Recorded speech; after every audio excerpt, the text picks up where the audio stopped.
Sa iba pang balita, niyanig ng magnitude 6.7 na lindol ang rehiyon ng Davao kanina. Pero ipinakita rin ng mga residente ang kanilang kahandaan para sa sakuna. Yan ang ulat ni Jaira Mondes. Malakas na pagyanig ang bumungad sa unang linggo ng taon sa Davao Region.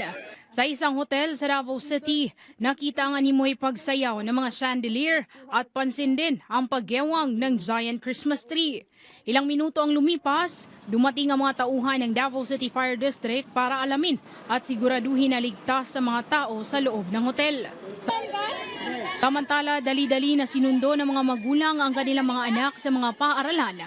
Bunsod na rin sa takot na malagay sa panganib ang sitwasyon na dulot ng lindol.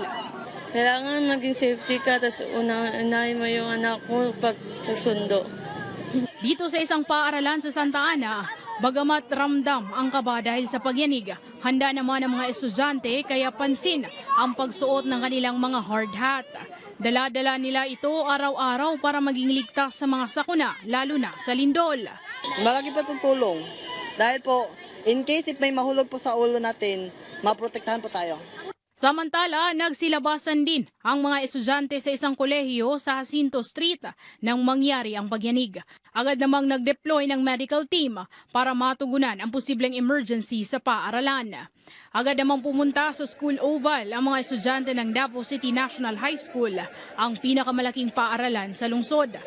Habang sa opisina ng Bangko Sentral ng Pilipinas sa Torres Street, nakita rin ang ibang mga empleyado na nakasuot ng hard hat at pansin na nakahilera sila papunta sa ligtas na lugar. Samantala, nagsilabasan din kaninang umaga ang mga empleyado ng Davao City LGU kasunod ng malakas na lindol.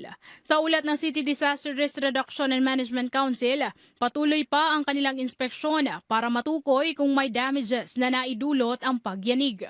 Sa ngayon ay natili na alerto at handa ang publiko, lalo pat sinabi ng PHIVOLCS na inaasahan ang aftershocks. Hinikayat din ito na mag-duck, cover and hold at sumunod sa mga advisory na ilalabas sa mga otoridad patungkol sa lindol.